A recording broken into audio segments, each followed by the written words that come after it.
Hello everybody, welcome to the Steckline Report. Very important date coming up, a couple of them. One of them quicker than you think, I'm sure. I'll talk about that. Plus the fact that we have another report out, and it looks like, folks, there's a lot of people that won't agree with it. It's about the COOL program. Stay tuned. I first got started in the cattle business. My wife and my father-in-law got me into it. I love dealing with the animals and being in the outdoors. At American Ag Credit, I know a lot of them are in the same business that I am. Therefore they understand what I need and what problems I'm against, so they can work with you on it, and it makes it much easier. It's been passed down to me through the generations, and I want to pass it on down to the next generation or two.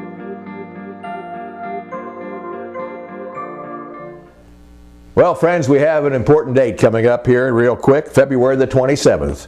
If you want to change your yields or base acres on the new farm program that you're going to have to sign up for in another month after that for 5 years, you got to do it by February the 27th. And I got to tell you, the last week's going to be pretty tough to get into that FSA office. So I just remind you of that. If you don't have your appointment set, you better do it. I've got mine done, and I thought it was kind of interesting, and I thought very well handled. The FSA's offices are doing a great job, got their act together better than anything I've ever seen on a farm bill at this particular point in time. Some of the things that I did, I got rid of some of my milo base and some of the soybean base and put it into wheat because I'm a wheat farmer. I'm not smart enough to grow some of those other crops that you guys do a good job on. So I wanted it in the wheat base. And also, when it come to the fact that I was looking at acres, well, guess what? Folks, the yields that I had needed to be updated. And I had the information to do that mostly from federal crop insurance. So you'll probably have to talk to your insurance man if you want to change your yields. In the meantime, something interesting concerning mandatory price reporting and the COOL program. We had the National Farmers Union booking a special group of people to take a look at what's happened the last year with the COOL program intact. And Canadian and Mexican cattle were not discriminated against because of country of origin labels, according to this new study. The National Farmers Union released this information just recently, and it showed that the economic downturn in 2008 and 9 had a great deal to do with reducing demand for meat products. Data from mandatory price reports that meat packers have to submit to USDA showed little difference between domestic and imported livestock prices, and supposedly that's not a surprise to anybody at the National Farmers Union because they've been a backer of the COOL program since day one, and I personally have been as well. COOL had virtually zero impact on any of this. If you want more information on that and details, check with the National Farmers Union. Boy, here's something that we need to pay attention to, folks. Manure from dairy operations could be deemed solid waste if it isn't managed properly. That's according to a federal judge that's ruled in a Washington state case that has drawn the attention of all of us.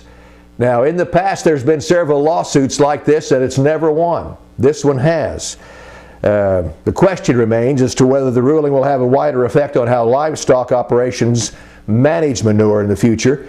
And of course, every major livestock operation has got situations that demand attention with manure. Check that out too if you'd like, especially if you're in the cattle feeding business. In the meantime, sorghum. It's on the rise as far as exports. And guess who's leading the way? Our good friends in China. That's right. And something I didn't know about, food grade sorghum in Kansas being sold, and Brenham, Kansas is the place where the elevator has done a pretty good job the last year or two of doing just exactly that. Farmers producing some special sorghum that is food grade, and they have a market for it. In the meantime, China remains a big buyer of sorghum. Boy, they've come up 3-4-fold in buying sorghum from the United States. I guess it's because of some problems with corn that we've had. But grain sorghum tops the list for Chinese grain imports right now, and it doesn't look like that's going to slow down very much. It looks like in the current marketing year, which began in September, they're already higher than the previous year entirely and the 5-year average on what they have bought. So let's hope they continue that. And oh, by the way, is our cattle price too high? Well, the U.S. lifted a ban on Irish beef that's been in place since the mad cow disease started 15 years ago. I don't think it's too big a deal because they're not too big a country that's going to ship a whole lot of stuff here, but it just goes to show you how things can change when prices get a little bit better. See you on the next Steckline Report.